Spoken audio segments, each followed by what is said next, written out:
सभी प्रिय दर्शकों को मेरा नमस्कार। आज की इस वीडियो में हम आपको चंद्रमा के 12 ग्रहों में क्या प्रभाव होते हैं ये बताएंगे। इससे पहले वाली वीडियो में आपने सूर्य के 12 ग्रहों के प्रभाव को सुना होगा। तो आज हम इस वीडियो को छोटा बनाएंगे। क्यों? इसको 3 विभाग में बनाएंगे, यानी कि 4 राशियों के हिसाब से। वो वीडियो जरा लंबा हो गया था, करीब 27 मिनट का हो गया था। तो क्या होता है कि लोग देखते देखते कई बार बोर हो जाते हैं। और ये परिशोधन है भारतीय ज्योतिष का। ज्योतिष वेदों का नेत्र है, ये आप सभी को पता है। तो इस ग्रंथ को समझना मानो बड़ी टेढ़ी खीर है, गुरु कृपा के बिना नहीं समझा जा सकता। मेरा एक प्रयास है कि आपको सभी प्लैनेट्स के बारे में मैं बता सकूं। तो आइए हम चलते हैं चंद्रमा के 12 घरों में क्या प्रभाव होते हैं, उसका प्रभाव देखते हैं। इससे पहले हमें चंद्रमा के स्वभाव का पता होना चाहिए। चंद्रमा गोल, गौर वर्ण और रुधिर प्रधान, स्थूल शरीर और युवावस्था वाले हैं। ये दयालु और मित्रों के प्यारे हैं। समयानुकूल विवेक विचार से उचित बोलने वाले हैं। इनके वस्त्र सफ़ेद हैं। ये प्रवासशील हैं। दूसरों के विषय में तिरस्कार पूर्ण ढंग से देखते हैं और बड़ी उम्र की स्त्रियों में रमण करते हैं। ऐसे ही गुण जातक में भी होते हैं। विशेष करके ये चंद्र लग्न, लग्नेश आदि पर युति, दृष्टि आदि से असर डालते हैं। तब चंद्रमा शुभ और स्त्री ग्रह है, पर अशुभ फल भी देते हैं। शुक्ल पक्ष में उत्तरोत्तर बल प्राप्त करते हैं और कृष्ण पक्ष में बलहीन हो जाते हैं। शुक्ल प्रतिपदा से लेकर के 10वीं तक मध्य बली, एकादशी से कृष्ण पक्ष की पंचमी तक अति बली और छठी से अमावस्या तक बलहीन होते हैं। इनकी क्रम से कुमारावस्था, वृद्धा, युवा 3 अवस्थाएं मानी जाती हैं। चंद्रमा कर्क या वृष राशि में सोमवार को रात्रि में चतुर्थ भाव में शुभ ग्रहों से देखे जाने पर और दक्षिणायन में बलवान माने जाते हैं। अब हम विभिन्न भावों में चंद्रमा का शुभ और अशुभ फल बता रहे हैं। चंद्रमा जिस राशि में हो या जिन ग्रहों से युति, दृष्टि आदि से संबंध कर रहा हो, उस आधार पर इन फलों में कमी और ज्यादती कर ली जाती है। नंबर 1, पहले भाव में चंद्रमा का असर क्या होगा? यदि शुभ है तो जातक सुंदर चेहरे और आकृति वाला होता है। वो पवित्र स्वभाव का, धनी, प्रसन्न चित्त, धार्मिक और दयालु होता है। विद्वान होता है। विद्या पर खर्च किया धन व्यर्थ नहीं जाता। खास करके विद्या राज्य संबंध में काफ़ी सहायक होती है। तो ऐसा व्यक्ति स्त्रियों का प्यारा, विशेष करके अपनी माता से बहुत प्यार पाता है और यह यशस्वी एवं विद्वान होता है। जीवन में बहुत सुखी होता है। कई विदेशी यात्राएं करता है। सामाजिक कार्यों में रुचि लेता है।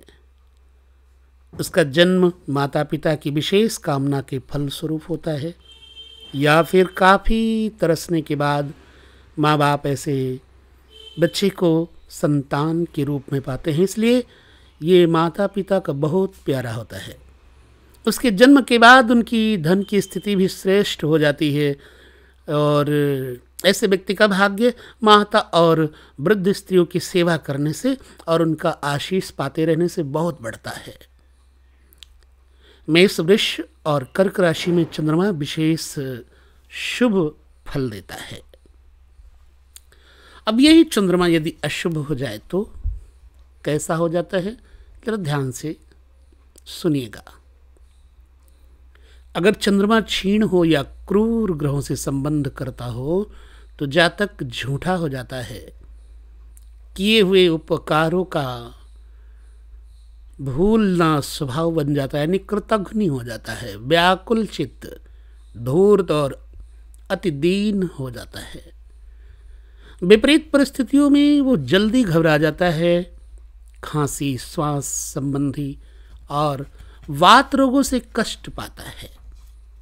हो सकता है ऐसे जातक के बड़े भाई बहन न हो या उसके जन्म से पहले ही गुजर चुके हों। मुफ्तखोरी या दूध बेचने से जातक की धन की स्थिति खराब हो जाती है। ये पहले भाव में चंद्रमा का असर क्या होगा मैंने आपको बताया। दूसरे भाव में यदि चंद्रमा है और शुभ है तो ऐसा व्यक्ति अत्यंत सुंदर चेहरे वाला होता है, शरीर से सुखी बुद्धिमान होता है और श्रेष्ठ सचिव बनता है। धन धान्य का लाभ, माता का सुख और विद्या दोनों साथ रहती हैं। ऐसे जातक के भाई और पुत्र अवश्य होते हैं। कभी निसंतान नहीं होता, कामी होता है। सुंदर नेत्रों वाली स्त्रियों से प्रेम करता है, पर अपने कुटुंब से जो कि काफी बड़ा होता है कम ही प्रेम करता है। जीवन में राजा से आदर और यश प्राप्त करता है। पढ़ाई में वो चाहे बहुत बड़ी डिग्री न भी पाए, पर अपनी बुद्धि और कौशल से, वाक चातुर्य से दूसरों को बहुत जल्दी प्रभावित करके उनसे मित्रता कर लेता है। सार्वजनिक संस्थाओं से या विदेश से भाग्योदय होता है। जल से, तरल पदार्थों से और सिंचाई विभाग से धन लाभ होता है। विरासत का धन और जायदाद जरूर पाता है। ऐसे व्यक्ति का बुढ़ापा बड़ा सुंदर गुजरता है। ये दूसरे भाव में चंद्रमा हो तो फल बताया गया। तीसरे भाव में शुभ चंद्रमा के बारे में बताते हैं कि ऐसा व्यक्ति बलवान, प्रसन्न चित्त, विद्वान, धार्मिक और सतोगुणी, हाँ, शास्त्र का व्यसनी होता है। पढ़ाई लिखाई में लगा रहता है। काव्य शास्त्र में रुचि रखता है और सुंदर स्त्रियों से प्रेम करने वाला तो होता है, पर उनकी आकर्षण जाल में कभी नहीं फंसता। उससे पत्नी भी उत्तम और धार्मिक स्वभाव की होती है। वो अपने पराक्रम से धन लाभ कमाता है, विद्या प्राप्ति करता है, पर विद्या अध्ययन के समय उसके पिता की आर्थिक स्थिति कमजोर रहती है, जिसके कारण ऐसे व्यक्ति को विद्या प्राप्ति में रुकावटें आती हैं, पर अंत में विद्या पूरी करके उससे लाभ पाता है। ऐसा व्यक्ति अपने भाई बंधु से सुख पाता है और उन्हें भी सुख देता है। अपने वंश में मुखिया बनता है, संसार में आदर मान पाता है, संपूर्ण जीवन सुख में रहता है। यदि वो साधु या वो योगी हो जाए तो कई सिद्धियों का स्वामी हो जाता है। यह शुभ चंद्रमा तीसरे घर में हो तो ऐसा फल बताया गया, लेकिन अशुभ चंद्रमा अगर है तीसरे घर में तो क्या होता है। अब यही चंद्रमा अशुभ के लक्षण बताते हैं। अशुभ या क्षीण चंद्रमा के समय ऐसे व्यक्ति को कफ रोग होता है। अगर चंद्रमा क्रूर ग्रहों से प्रभावित हो तो ऐसे व्यक्ति का स्वभाव कृपण यानी कंजूस, घमंडी और निर्दयी, चुगलखोर और हिंसक होता है। व्यर्थ बकवास करने का आदी होता है। भाई बंधु से झगड़ा करता है। राज्य में दंड मिलने के कारण धन हानि होती है और जीवन में पिता का सुख कम ही होता है। ऐसा व्यक्ति यदि पुत्री या उसके ससुराल वालों से धन ले तो जीवन में दुख और निर्धनता ही देखेगा, इसलिए सावधान रहें। ये तो बात रही तीसरे घर में। अब चतुर्थ भाव में शुभ फलदायक चंद्रमा क्या करता है? ऐसा व्यक्ति धार्मिक, देवता गुरु में भक्ति और श्रद्धा भाव रखता है, दानी, पंडित और भाग्यवान होता है। ऐसा व्यक्ति जीवन के अंत तक विद्या प्राप्ति में लगा रहता है और प्रतापी, विद्वान, आचारवान और सुखी होता है। जातक ऐश्वर्यशाली होता है और कीर्तिमान जीवन जीता है, राज्य में सम्मान पाता है, वो श्रेष्ठ मकानों में रहता है, इसलिए उत्तम वाहनों का सुख भी प्राप्त होता है। कुटुंब, पुत्र और स्त्री से ऐसे व्यक्ति को पूर्ण सुख प्राप्त होता है और स्त्रियों से मधुर संबंध बनाने में कुशल होता है।